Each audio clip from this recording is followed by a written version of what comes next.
Hello po sa inyong lahat mga ka-crypto. Ako po si Pinoy Crypto Trader at sa video na ito ay atin pong pag-uusapan ang tungkol dito kay Dogecoin. Yan, prediction po. Ayan, na kung prediction po sa kanyang ah, magiging market price by September end.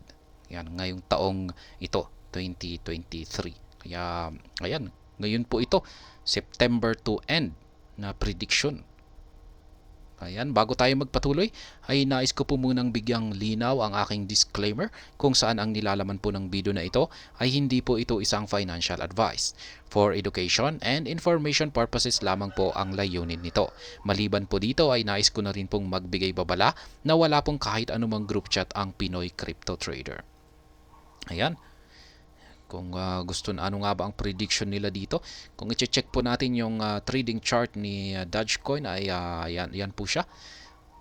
Naglalaro po siya, nagsa-sideways. Ayan, nakikita po natin na matagal na po siyang naglalaro dito sa ibabaw ng support line natin na nasa 0.05989. Ayan, at mukhang malapit po siyang maipit. Ayan, mukhang paliit na po ng paliit yung kanyang ginagalawan. Yan, kumbaga siguro ay mas mataas ang posibilidad na babagsak po siya sa mga susunod na araw at dito po siya tuluyang maipit at magkakaroon siya ng breakout dito. Yan, pwedeng dito sa ilalim at pwedeng dito sa ibabaw nito. Yan, kasi meron po tayong triangle pattern dito. Ayan. Yan po ang nangyayari. Pero pwedeng dito naman po siya magkaroon ng breakout mismong dito.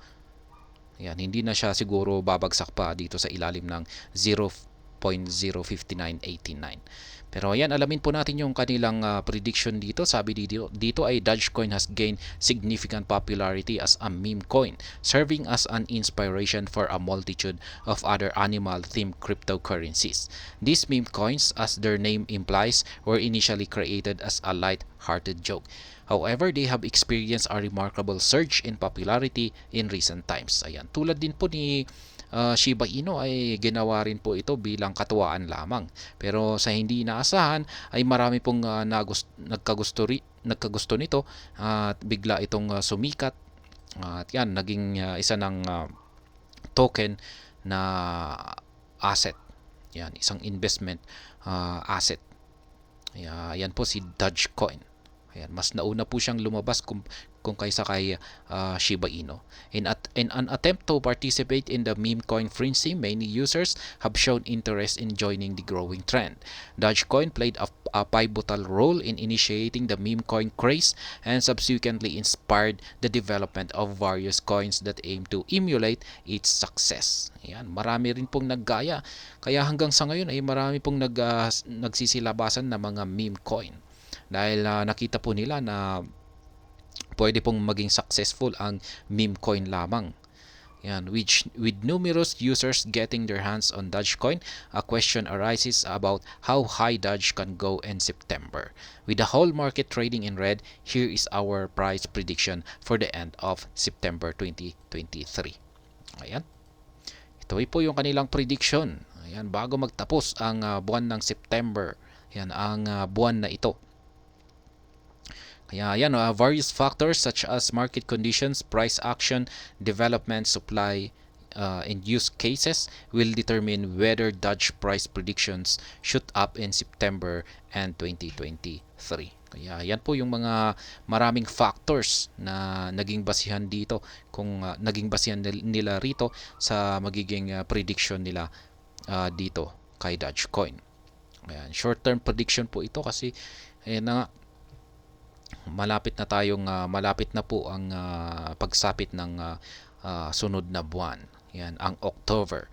Based on Dogecoin's behavior at the start of 2023, cryptocurrency experts at Chains Lee predicted the price of Doge for September end. For September end, Doge minimum price is anticipated to be 0.0610. Yan daw po yung kanilang prediction dito. Yan sa katapusan ng September. Aakit daw po siya ng 0.0610. Yan. Sa ngayon ay ang current market price nito ay ayan na nga. nasa 0.06099. Ayan.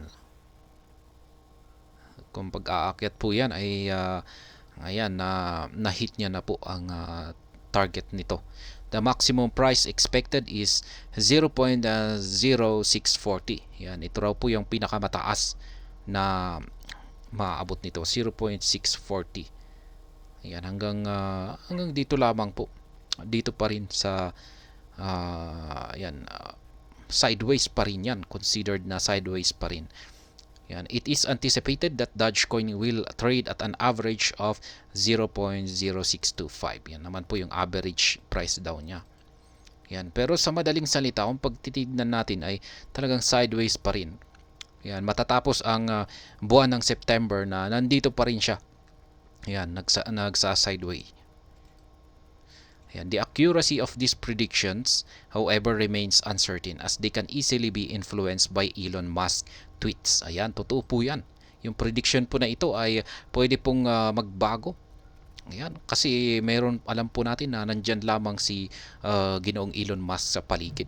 Kung saan ay yung kanyang tweet ay pwedeng maka-apekto po ito sa market price ni Dogecoin. Ayan, kaya kung ganito yung naging prediction dito, tapos biglang naglabas pala ng isang tweet si Ginoong Elon Musk ay biglang magkakaroon ng price rally. Yan, biglang bubulusok na lamang yan. Yan, ganyan po yung mangyari. Kaya, ayan, in the past, Musk tweets have had an impact on driving speculation surrounding the price of Dogecoin.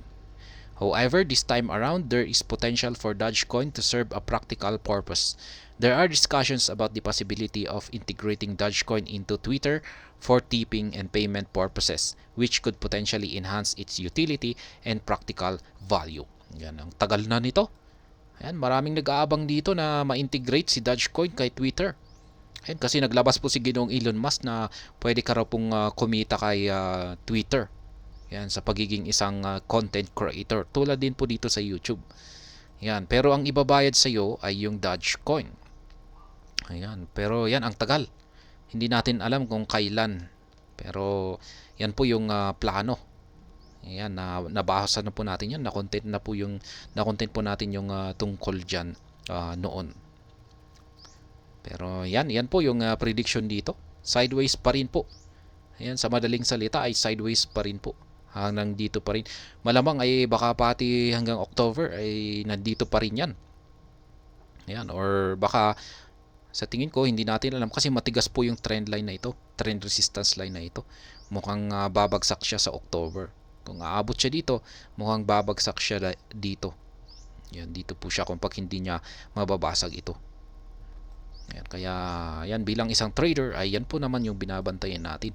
Hindi po natin kailangang i-predict yan kung saan po siya magkakaroon ng breakout, kasi pwedeng mapipredict lamang natin yan kung pag binabantayan natin yan at nagkaroon ng breakout. Yan, kung pag nagkaroon ng breakout ay dyan po talaga tayo magkakaroon ng isang matibay na prediction. Yan.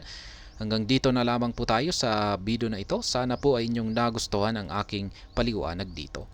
Kung inyo po itong nagustuhan ay pakiclick lamang po ang like button nito. Para naman po sa mga bago lamang dito, kayo po ay aking inaanyayahan para mag-subscribe. Pakiclick na rin po ang bell icon nito dahil ito po ang siyang magsisilbing notification nito sa mga bago kong videos na akin pong ina-upload sa aking YouTube channel na ito. Marami pong salamat sa panonood. Ingat po tayo lagi at God bless po sa ating lahat.